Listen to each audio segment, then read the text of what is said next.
വരകളുടെ രാജശില്പി ചിറയൻകീഴ് ശ്രീകണ്ഠൻ നായർ ആദ്യകാലത്തെ നാടക അഭിനയത്തെക്കുറിച്ചും അണിയറ പ്രവർത്തനങ്ങളെക്കുറിച്ചും ഓർത്തെടുക്കുകയാണ്. സ്ത്രീ കഥാപാത്രങ്ങളെ അവതരിപ്പിച്ച് മുന്നേറവേ ചില പ്രശസ്തരായവരുടെ അഭിപ്രായങ്ങളെ മാനിച്ച് ചിത്രകാരനായി തന്നെ നിലകൊള്ളുകയായിരുന്നു.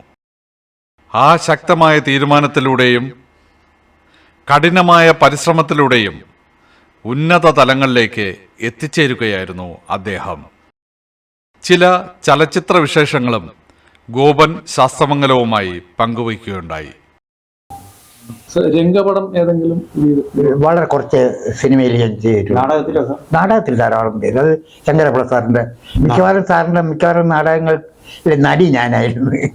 ഒരു കാലഘട്ടത്തിൽ അഭിനയത്തില് ഞാൻ നല്ല ഒരു കാലഘട്ടത്തില് ഒരു 15 വയസ്സ് വരെ. അത് അവസാനം അത് നിർത്തിയതൊക്കെ ആറ്റങ്ങിലുള്ളൊരു ഫോട്ടോ മേക്കപ്പ് മാനുണ്ട് പറഞ്ഞു, ഇനി ശ്രീനായർ സ്ത്രീ വേഷം കെട്ടരുതെന്ന് പറഞ്ഞു. അത് നെല്ലിയോട് രാമകൃഷ്ണ സാറും പറഞ്ഞു, ഇനി നീ സ്ത്രീ വേഷം കെട്ടരുത്.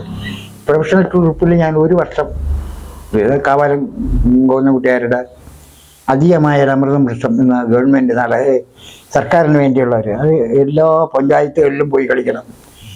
അവസാനം സീക്കര പറഞ്ഞ് ഒന്നി നീ ചിത്രകല പഠിക്കാൻ പറഞ്ഞാൽ അല്ലെ അഭിനയത്തിനുണ്ട്, രണ്ടിലേതെങ്കിലും തീരുമാനിച്ചത്. അത് ഞാൻ തിരിച്ച് അങ്ങനെ 1 കൊല്ലം കഴിഞ്ഞപ്പോൾ ഞാൻ തിരിച്ച് കോളേജിൽ ലീവ് എടുത്താണ് പോയത്. അതുകൊണ്ട് ഒന്നും നേടാൻ കഴിഞ്ഞില്ല. ഒരു 10 പൈസ പോലും അതിൽ ലാഭം ഉണ്ടാക്കാൻ കഴിഞ്ഞില്ല. സിനിമയില് നിലയം അങ്ങനെയുള്ള ഇതിനൊക്കെ സ്റ്റൈൽ കൊടുക്കുമായിരുന്നു, സ്റ്റില്ല് വരച്ചു കൊടുക്കുമായിരുന്നു. അല്ല വേറെ അതിലോട്ട് പോകരുത് നിർബന്ധമായിരുന്നു. കാരണം പോയി കഴിഞ്ഞാൽ കല നശിക്കും എന്നറിയാം. അച്ഛൻ്റെ അമ്മയുടെ അവർക്കും ഇത് ഈ കലയോട് അമ്മയ്ക്ക് നല്ല താല്പര്യമായിരുന്നു. എന്നെ പ്രോത്സാഹിക്കുന്ന അമ്മയായിരുന്നു. ചിത്രകലയിലേക്ക് കൂടുതലും പ്രോത്സാഹിപ്പിച്ചത് അമ്മയാണ്.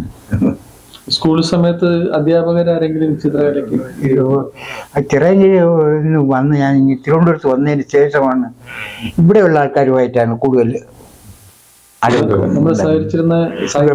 Professor Krishnapillai sir, Thirunelloor Karunakaran sir, ഒരു ഗുരുശിഷ്യ ബന്ധത്തിന് അപ്പുറത്തൊരു അടുപ്പമുണ്ടായിരുന്നു. അത് OMV സാറായാലും ഒരു സ്വന്തം അനിയനെ പോലെയായിരുന്നു അവർക്ക് എന്നോട്.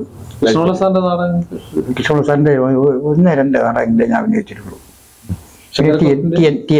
ഈ ശങ്കരപ്പിള്ളയുടെ മിക്കവാറും നാടകങ്ങൾക്ക് അന്ന് സ്ത്രീ വേഷം ഈ സ്ത്രീകളെ കിട്ടാൻ പ്രയാസമാണ്.